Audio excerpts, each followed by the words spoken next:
Response নাই কেন তোমাদের?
স্যার আসসালামু আলাইকুম, অনেকে ঢুকতে পারতেছেন, আপনার পারমিশন লাগবে। কেন কেন তো ইয়া করা আছে?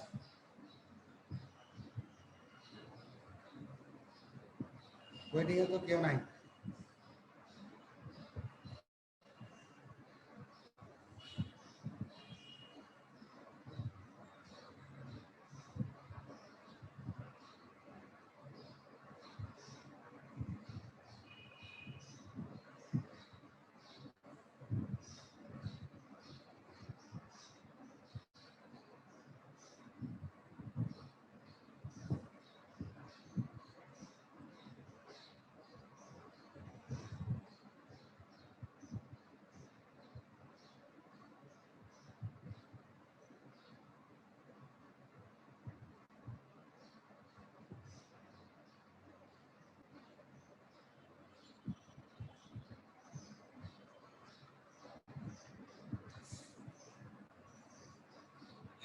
আমরা শুরু করে দিব নাকি? জি স্যার। আমরা অলরেডি 11টায় একদম শিডিউল ক্লাস কি 11টায়? জি স্যার। তো তোমাদের আজকে টপিক আলোচনা হবে ডায়রিয়া এন্ড কনস্টিপেশন, তাই না? জি sir. So the World Health Organization estimates that there are more than 1,000 million cases of acute diarrhea in developing countries, with 3 to 4 million deaths, and most often in infant and young children. In developed countries, diarrhea remains an important problem, and the elderly are most vulnerable. Diarrhea definition টা কি? Different definition আছে, but এটা আমরা সাধারণত accept অথবা আমরা accept নয়, এটা আমরা প্র্যাকটিসে আমরা ক্যালকুলেট করি এভাবে। Gastroenterologists define diarrhea as the passage of more than 200 grams of stool daily, and measurement of stool volume is helpful in confirming this. And according to the duration, diarrhea is classified as acute diarrhea, persistent diarrhea, and chronic diarrhea. Less than 14 days acute diarrhea, more than 14 days persistent, and more than 1 month chronic diarrhea. In acute diarrhea, what are the differentials? Number 1 is infectious disease or infectious cause. Number 2, non-infectious cause. Among the infectious cause, most common causes are gastroenteritis, sepsis, pelvic inflammatory disease, meningococcemia, pneumonia, and malaria. These are the most common causes are gastroenteritis, and sepsis is also common, but rarely PID, meningococcemia, pneumonia, malaria present with diarrhea.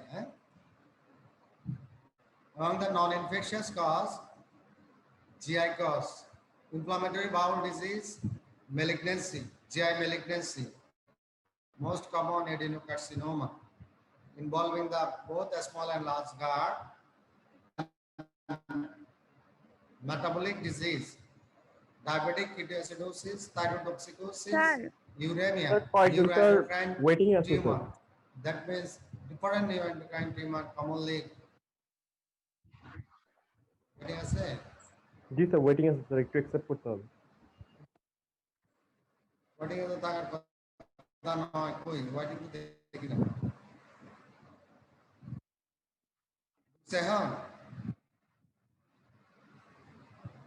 Internet connection unstable বলতেছে।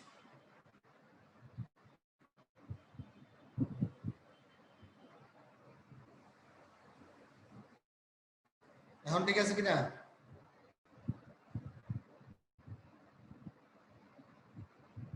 না sir ওদের এখনো নাকি sir waiting show করতেছে তাই?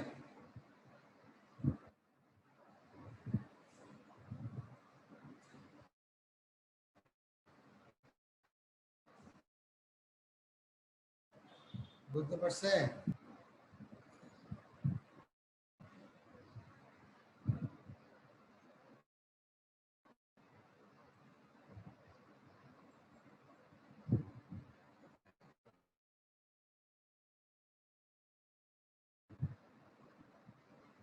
কই কেউ waiting এ তো কাউকে দেখছি না।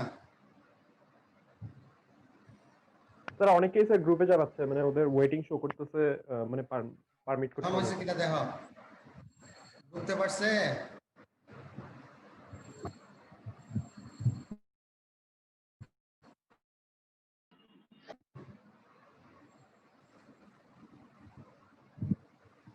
এডমিট অল দিছি তো?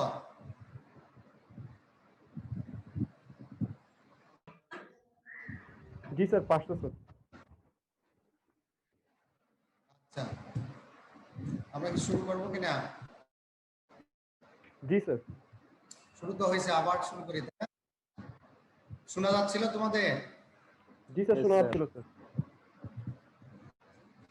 তাহলে আমরা non infectious cause and non GI cause, সেখানে আমরা বলছি যে metabolic disease, diabetic ketoacidosis, thyrotoxicosis, uraemia, neuroendocrine tumor, especially BIPuma and vasoactive intestinal peptide secreting tumor, and drugs and toxin. Drugs and toxin এর ক্ষেত্রে antibiotics commonly causes the diarrhea. It is cancer drugs, PPI, and many other drugs causes the diarrhea. NSAIDs also. And causes of infectious gastroenteritis. তাহলে আমরা প্রথমে বললাম যে differential diagnosis or এটিওলজির ক্ষেত্রে infectious cause, সেখানে gastroenteritis, sepsis, PID, other infection, non-infectious cause, GI cause, metabolics, and drugs. And among the infectious gastroenteritis, the causes are toxin in food, Bacillus cereus, Clostridium, especially enterotoxin secreting Clostridium species and Staphylococcus aureus. Bacterial cause, bacteria E. coli, Vibrio cholerae, Salmonella, Shigella. Viral cause, rotavirus, norovirus, and protozoal cause are giardiasis and anemic dysentery. These are the pathogen causes the infectious gastroenteritis. Some produces the exotoxin, which causes the diarrhea, including Bacillus cereus, Clostridium species, and enterotoxin producing Clostridium, Staphylococcus aureus, and some bacteria causes diarrhea through the invasion of intestine. Invasive causes the invasive diarrhea, including the E. coli, Salmonella, Shigella, and other causes, rotavirus, giardiasis, protozoal, and maybe dysentery. And chronic diarrhea or relapsing diarrhea. এতক্ষণ আমরা acute diarrhea কজগুলো পড়ছি, এখন হচ্ছে chronic or relapsing diarrhea. সেখানে chronic and relapsing diarrhea কজের ক্ষেত্রে according to the affected site, বিশেষ করে colonic diarrhea কি colonic diarrhea ক্ষেত্রে IBD, inflammatory bowel disease, malignancy, irritable bowel syndrome, that means IBS, and ischemia, gut ischemia. তাহলে এগুলো হচ্ছে কোলনে যদি এই রোগগুলো থাকে ডায়রিয়া হবে কমনলি, আরো অনেক কজ আছে। তাহলে colonic diarrhea causes are IBD, malignancy, IBS, and ischemia. And a small gut or pancreatic or malabsorption, a small gut involvement, enteropathy. This etiology causes the enteropathy, commonly celiac disease, tropical sprue or tropical disease, and lymphoma, and infection. Some infection like the tuberculosis and HIV enteropathy. These are the uncommon causes which causes the malabsorption or a small gut diarrhea. And a small gut tumor also causes the small gut diarrhea, neuroendocrine tumor, malignancy, etc. And pancreatic cause, which causes the malabsorption, chronic pancreatitis, carcinoma of pancreas, cystic fibrosis. And তাহলে আমরা etiologyগুলো জানলাম, সেখানে আমরা ভাগ করছি কিভাবে। Number 1 হচ্ছে আমরা যে প্রথমে আমরা দুইভাবে ভাগ করা যায়, এখানে আমরা যেটা দেখছি সেটা হচ্ছে ইনফেকশিয়াস কজ এবং প্রথমে হচ্ছে কি নন ইনফেকশিয়াস কজ, আরবার করা যায় জিআই কজ, নন জিআই কজ, এভাবে করে। তো প্রথম দিকে আমরা যেটা দেখলাম সেটা কি কজের ক্ষেত্রে প্রথমে আমরা ইনফেকশিয়াস কজ দেখলাম, নন ইনফেকশিয়াস কজ দেখলাম, এন্ড ইনফেকশিয়াস কজের মধ্যে আবার গ্যাস্ট্রোএন্টারাইটিস কে আমরা এটিওলজিগুলো জানলাম, এন্ড দেন ক্রনিক ডায়রিয়া কজগুলো আমরা বললাম।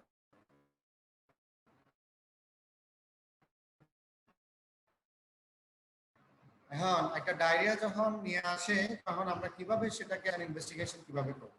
হিস্ট্রি,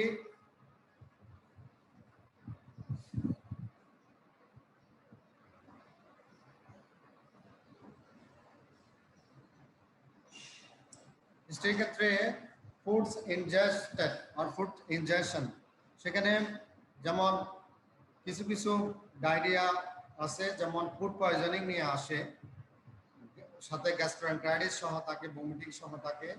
মূল কারণ হচ্ছে কি তাদের দেখা যাচ্ছে ফুড থেকে তাদের ইনফেক্টিভ ডায়রিয়া হয়ে গেছে অথবা টক্সিন মেডিয়েটেড ডায়রিয়াটা নিয়ে প্রেজেন্ট করে। তাহলে সে কজগুলা কি কি, র ফুড যদি সে নেয়, র যেমন তোমার হট ডগ অথবা আন্ডার কুকড মিল মিট, সেগুলা যদি খেয়ে আসে, অথবা আনপাস্টুরাইজ মিল্ক, সিজি, সেগুলা যদি নেয়, তাহলে সেক্ষেত্রে তোমার র এগ সেগুলো যদি খায়, তাহলে তাদের ওখানে যে ব্যাকটেরিয়াগুলো থাকে তার ব্যাকটেরিয়ার মাধ্যমে তাদের ইনফেকশন হওয়ার সম্ভাবনা থাকে, ফুড পয়জনিং হয়। তাহলে ফুড হিস্ট্রিটা এখানে ইম্পর্টেন্ট। নাম্বার 2 হচ্ছে ডিউরেশন। ডিউরেশন থেকে আমরা সেটাকে অ্যাকুইট ডায়রিয়া না ক্রনিক ডায়রিয়া না পারসিস্টেন্ট ডায়রিয়া, 14 ডেজের নিচে হলে অ্যাকুইট ডায়রিয়া, 14 ডেজের উপরে হলে পারসিস্টেন্ট, আর মোর দ্যান 1 মান্থ যদি হয় তাহলে ক্রনিক ডায়রিয়া। সেটা আমরা এখান থেকে বুঝতে পারবো। এন্ড ফ্রিকোয়েন্সি অফ ডায়রিয়া সেটা দেখে আমরা তার সিভিয়ারিটি অ্যাসেস করতে পারবো। তাহলে and presence of blood or steatorrhoea, blood যদি হয় তাহলে সেটা ইনভেসিভ ডায়রিয়া কিনা না অন্য কোনো কারণ আছে সেটা আমরা এখান থেকে বুঝতে পারবো। আর স্টেটোরিয়া যদি থাকে তাহলে সেটা স্মল গাট ইনভলভমেন্ট সেটা ইন্ডিকেট করবে। তাহলে স্টেটোরিয়াটা কি, এটা হচ্ছে লার্জ বাল্কি পেল স্টোল, সেটা হয় যদি এটা এবং floating over the pan after flushing, সেটা দেখা যাচ্ছে সেরকম বাল্কি পেল স্টোল যদি হিস্ট্রি দেয় পেশেন্ট, তখন সেটা আমরা ফ্যাট ম্যালঅবজর্পশন সাসপেক্ট করব। দ্যাট মিনস সেটা হতে পারে প্যানক্রিয়াটাইটিসের কারণে অথবা স্মল ইন্টেস্টাইনাল ইনভলভমেন্টের কারণে হতে পারে। And abdominal pain or tenesmus, abdominal pain যদি থাকে mid abdominal cramp সেটা যদি হয় তাহলে small gout involvement, R lower abdominal pain or tenderness যদি থাকে তাহলে সেটা হচ্ছে large gout involvement। সেখানে intense desire to pass the stool অথবা during defecation যদি intense desire থাকে তাহলে lower abdominal pain থাকে সেটাকে tenesmus বলা হয়। সেটা যদি থাকে তাহলে লার্জ গাট ইনভলভমেন্ট ইন্ডিকেট করে।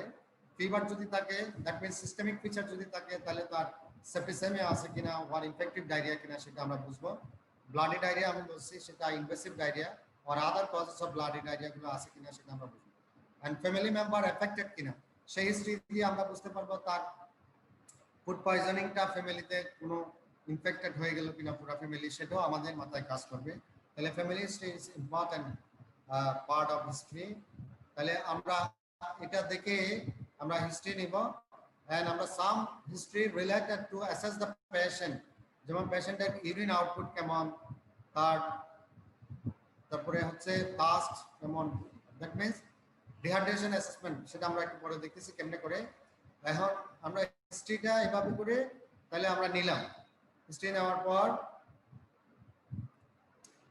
এখন এই হিস্ট্রি নিয়ে আমরা বুঝতে পারবো এটা কি স্মল বাউল ডায়রিয়া না ক্রনিক ডায়রিয়া আর সোর্স অফ ডায়রিয়া করতে থেকে হচ্ছে যদি এমন হয় large volume diarrhoea that means পেশেন্টের যদি স্টেটোরিয়া থাকে এবং মিড অ্যাবডোমিনাল ক্রাম্প থাকে আর পেইন থাকে, কোনো ব্লাড নাই, কোনো টেনেসমাস নাই, তাহলে সেটা হচ্ছে স্মল বাউল ডায়রিয়া। আর যদি এমন হয় স্মল ভলিউম ডায়রিয়া সাথে টেনেসমাস আছে, পারেক্টাল ব্লিডিং এর হিস্ট্রি থাকতে পারে আর ব্লাডি ডায়রিয়ার হিস্ট্রি থাকতে পারে, গড় অ্যাবডোমিনাল পেইন যদি থাকে, কোনো স্টেটোরিয়া নাই, ওয়াটারি ডায়রিয়া নয়, তাহলে সেক্ষেত্রে সেটা আমরা কোলনিক সোর্স মানে আমরা সাসপেক্ট করব। তাহলে ফ্রম হিস্ট্রি আমরা সাইট অফ প্যাথোলজি কোথায় সেটা আমরা এখান থেকে আমরা অ্যাসেস করতে পারবো অথবা অ্যাজাম্পশন করতে পারবো। এখন আমরা এক্সামিনেশন করব পেশেন্টকে। কিভাবে আমরা এক্সামিনেশন করব? এটা হচ্ছে এট ফার্স্ট আমরা প্রত্যেকটা পেশেন্টকে এক্সামিনেশন করার সময় আমরা general examination and systemic examination করি। এখানে আমি একটু ওভাবে করে আলাদা না করে মূল পয়েন্টগুলো সেখানে দেখানোর চেষ্টা করছি। একটা হচ্ছে in general examination we assess the patient at first assessment of the degree of dehydration, এবং আমরা পালস দেখবো টেকিকার্ডিয়া আছে কিনা, লো ভলিউম আছে কিনা, ব্লাড প্রেশার মেজারমেন্ট করবো কোনো হাইপোভলিউমিয়া আছে কিনা। এন্ড যদি টেকিকার্ডিয়া থাকে, হাইপোভলিউমিয়া থাকে, দ্যাট মিন্স হাইপোটেনশন যদি থাকে, তাহলে পেশেন্টের হাইপোভলিউমিক শক সেটা আমরা এখান থেকে বুঝতে পারবো। আর assessment of degree of dehydration দেখে আমরা সাম ডিহাইড্রেশন, সিভিয়ার ডিহাইড্রেশন সেটা আমরা অ্যাসেস করতে পারবো। And monitoring of urine output and ongoing stool loss সেটা দেখে তার ফ্লুইড ইলেক্ট্রোলাইট ব্যালেন্সটা কেমন অথবা কি পর্যায়ে ব্যালেন্স আছে সেটা আমরা বুঝতে পারবো, এবং রেনাল ইনভলভমেন্ট আছে কিনা। যদি পেশেন্টের ইউরিন আউটপুট কমে যায় দ্যাট মিন্স পেশেন্টের অ্যানোরিয়া আর অলিগুরিয়া যদি হয় তাহলে সেক্ষেত্রে তার হাইপোভলিউমিক শক থেকে তার renal shutdown that means renal failure আছে কিনা সেটা আমরা এখান থেকে গ্যাস করতে পারবো। তাহলে এই হিস্ট্রি এবং এক্সামিনেশন দেখে আমরা পেশেন্ট অ্যাসেস করলাম এই অবস্থায়। এখন আমরা কিভাবে ডিহাইড্রেশনটা অ্যাসেস করব সেটা একটু দেখি। General sign of dehydration includes thirst, patient thirsty থাকবে, less frequent urination, urine volume কমে যাবে, ড্রাই স্কিন, স্কিন টার্গেট যদি দেখি সেটা তাহলে go back slowly, and fatigability থাকবে, light headedness, dark colour urine, small volume urine থাকবে। and sign of dehydration in children তোমরা পেডিয়াট্রিক্স এ সেটা তোমাদেরকে পড়াবে, তারপর একটু এখানে দেখাই দেই। dry mouth and tongue, not tears when crying, no white diapers for 3 hours or more, sunken abdomen, eyes and cheeks, high fever, least headedness and irritability, skin that does not flatten when pinch and released সেটাকে বলা হয় skin target. সেটা যখন দেখবো সেটা আমরা বুঝতে পারবো। তাহলে তার এই সাইনগুলো দেখে পেশেন্টের আমরা সিভিয়ারিটিটা অ্যাসেস করব। ডায়রিয়া একটা হচ্ছে ওয়াটারি ডায়রিয়া, একটা হচ্ছে ব্লাডি ডায়রিয়া, একটা হচ্ছে ডিসেন্ট্রি। আমরা ওয়াটারি আর ব্লাডি ডায়রিয়া ওখানে আমরা কিছুটা আলাপ করে ফেলছি। এখন এখানে ডিসেন্ট্রি, ব্লাডি ডায়রিয়া, ডিসেন্ট্রি এটা also part of the bloody diarrhoea. তাহলে what is dysentery? Dysentery is a general term for a group of gastrointestinal disorders characterized by inflammation of intestines, particularly colon. সেখানে characteristics features কি থাকে? Abdominal pain, cramp, and straining at the stool. That means tenesmus and frequent causes of watery diarrhea as well as the stool containing the blood or mucus. তাহলে সেখানে ডায়রিয়ার সাথে যদি blood or mucus যায়, abdominal pain থাকে or tenesmus থাকে, small volume diarrhoea হয় usually এখানে। সেখানে যদি এরকম যদি প্রেজেন্টেশন হয় তাহলে আমরা সাসপেক্ট করব patient may suffering from the dysentery, dysentery. And what are the causes? Causes secretary in broad headache, shigellosis, that means bacillary dysentery, amoebiasis, amoebic dysentery, giardiasis, viral dysentery, and dysentery caused by the parasitic worm. Commonly, আমরা যখন প্র্যাকটিসে যাব তখন আমরা shigellosis or bacillary dysentery and amoebic dysentery এগুলো আমরা commonly পাই। আদার dysentery গুলো uncommon. এই দুটো ডিসেন্ট্রি আমরা একটু করে আলাপ করি। Shigellosis is caused by the Shigella, which are gram-negative rods closely related to the E. coli that invade the colonic mucosa. There are 4 main groups: Shigella, dysentery, flexneri, body, and sunai. And a spread may occur by contaminated food or flies, but transmission by unwashed hand after defecation is by far the most important factor. Come on.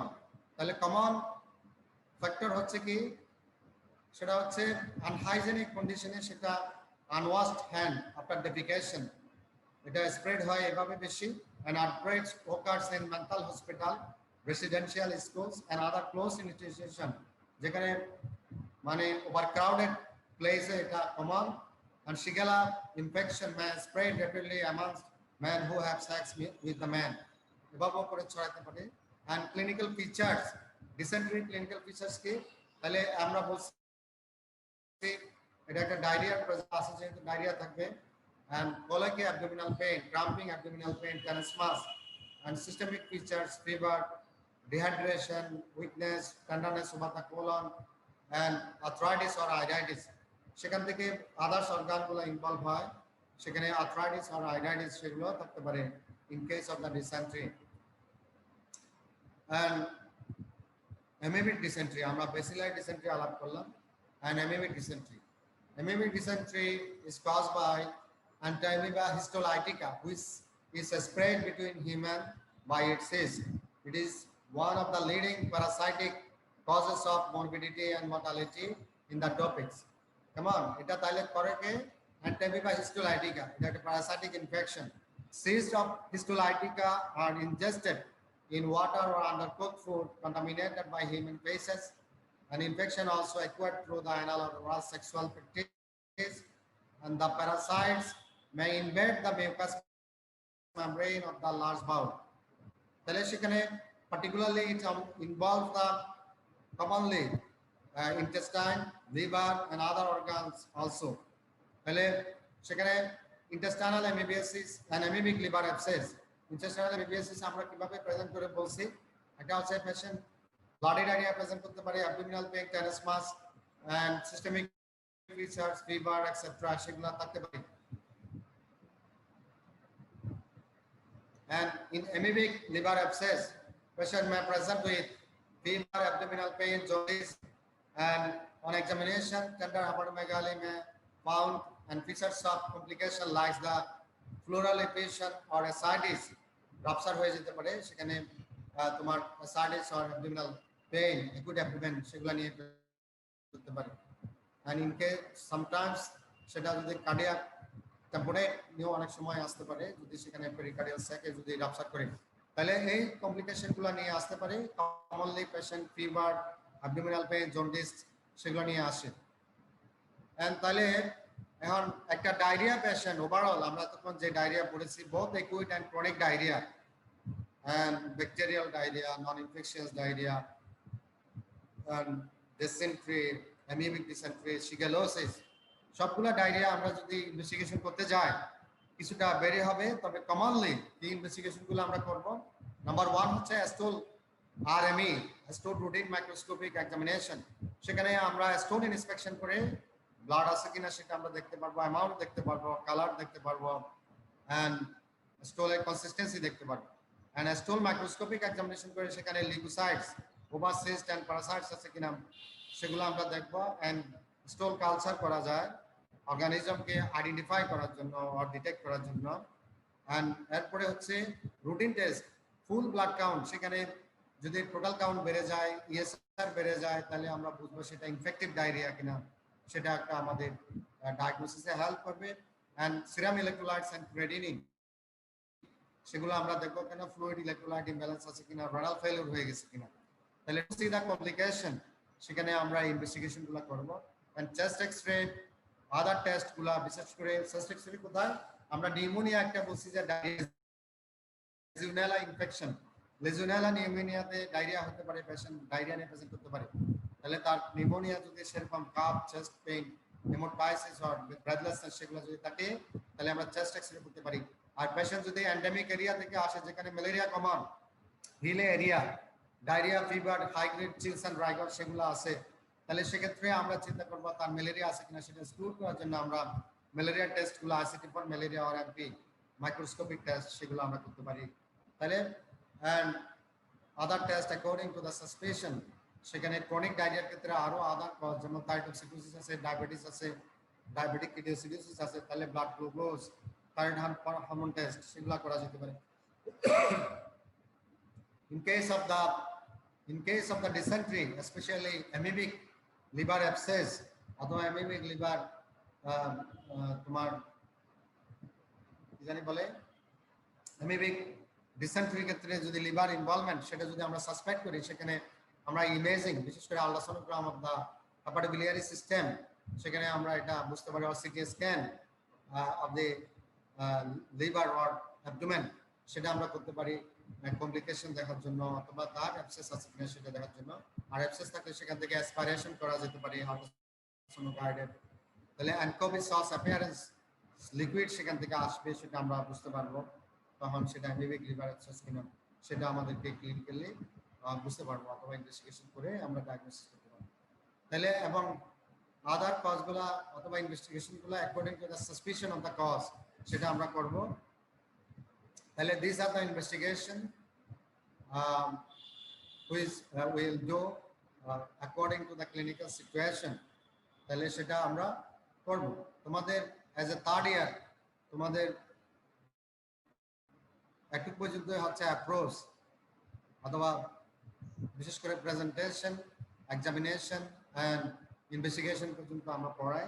ইনভেস্টিগেশনও তোমাদের লাগবে না, just symptom analysis and examination findings তোমাদের জন্য enough. এরপরও আমরা এগুলা তোমাদেরকে approach হিসেবে সেগুলো বলছি ইনভেস্টিগেশনগুলো। আর ব্রড হেডিং এ ম্যানেজমেন্ট কি, সেখানে হচ্ছে অ্যাসেসমেন্ট অফ দি পেশেন্ট, যে আমরা তাকে general examination, assessment of the dehydration, pulse, blood pressure, urine output সেগুলো দেখবা। And isolate the patient as because if the patient is suffering from the infective diarrhoea, তাহলে সেটা ছড়াইতে পারে, সেজন্য সেটাকে isolation and admission according to the clinical situation. And fluid replacement সেগুলো আলাদা management আছে, তোমরা ফিফথ ইয়ারে ম্যানেজমেন্ট গেলে তখন করবা, ফিফথ ইয়ারে। And antimicrobial as an antibiotics সেখানে ইউজ করা হয় infective diarrhoea, antidiarrhoeal and antimotility and anticipatory agent also সেখানে ইউজ করা হয়। তো আমার মনে হয় তোমাদের বুঝতে কোনো অসুবিধা হয়েছে কিনা?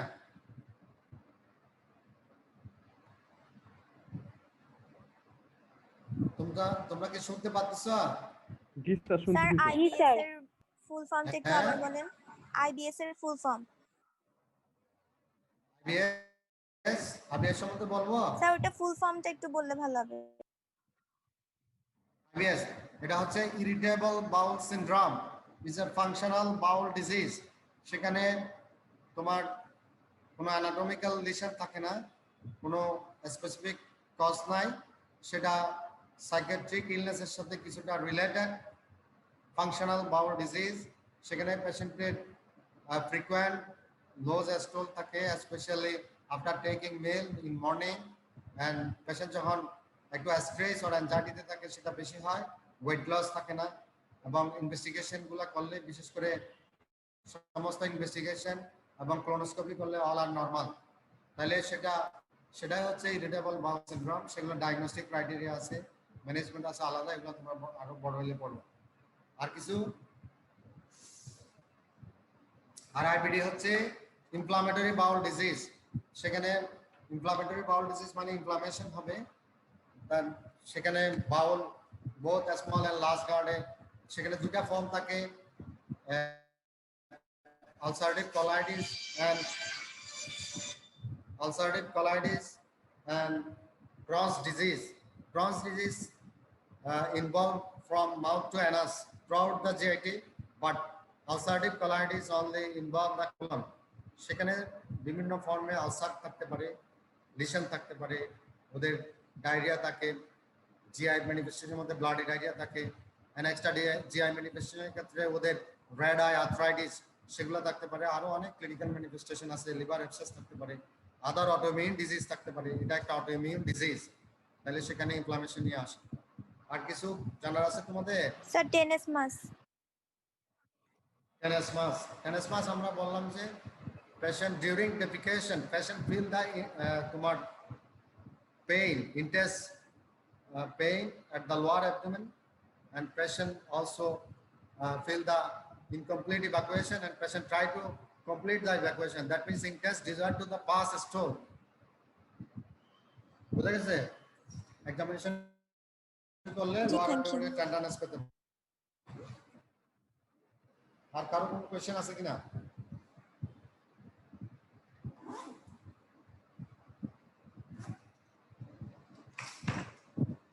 আচ্ছা, কোয়েশ্চেন যদি না থাকে তোমরা আজকে অ্যাবসেন্ট কে কে সেটা বলো। তোমরা তো আড়িয়ান না? জি স্যার। জি স্যার। অ্যাবসেন্ট রোল নাম্বার গুলো বলো, বলে ফেলো, ওরে দেওয়া হয় না। স্যার অ্যাবসেন্ট হচ্ছে স্যার রোল 6। রোল 6। জি স্যার। আবরার জিহান রোল 6। দেন স্যার তারপর 11। হ্যাঁ 11। জি স্যার 11। 11 ইমামউদ্দিন প্রিন্স। জি স্যার। দেন স্যার প্রিন্স 14। হ্যাঁ 14 স্যার 14। 11 কি অ্যাবসেন্ট না present? Sir 11 absent. Absent. 11 absent কেন? প্রিন্সের কি হয়েছে? প্রিন্স অ্যাবসেন্ট থাকলে তো সমস্যা। তারপর 14। তারপর জি স্যার। তারপর স্যার 19। তারপরে 39। 39। আর স্যার 42। হ্যাঁ 42। জি স্যার। 42 হাফসা। জি স্যার এরাই অ্যাবসেন্ট স্যার। ঠিক আছে, আমার মনে হয় কারো কোনো কোয়েশ্চেন না থাকলে আমাকে শেষ করবো।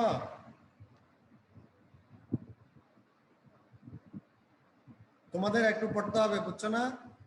এই যে ডায়রিয়া, এটা একটু সহজ। ডায়রিয়া সহজ কেন? এটা একটা কমন ডিজিজ, এটা একটা সহজ। দেখা যাচ্ছে অনেকের এক্সপেরিয়েন্স আছে, সুতরাং এখানে অনেকগুলো সিমটমস তোমরা পার্সোনাল এক্সপেরিয়েন্স থেকে লিখতে পারবে, কিন্তু বাট অ্যাজ এ পরীক্ষাতে একটু ভালো লেখার জন্য তাহলে তোমাকে একটু পড়তে হবে। আমি একটা আউটলাইন তোমাদেরকে দিয়েছি, তোমরা সেখান থেকে যতটুকু মনে আছে ঠিক আছে একটু দেখে নিও। তো শেষ করবো কিনা? জি স্যার। জি স্যার। ঠিক আছে। আসসালামু আলাইকুম স্যার। আসসালামু আলাইকুম। Thank you very much for watching.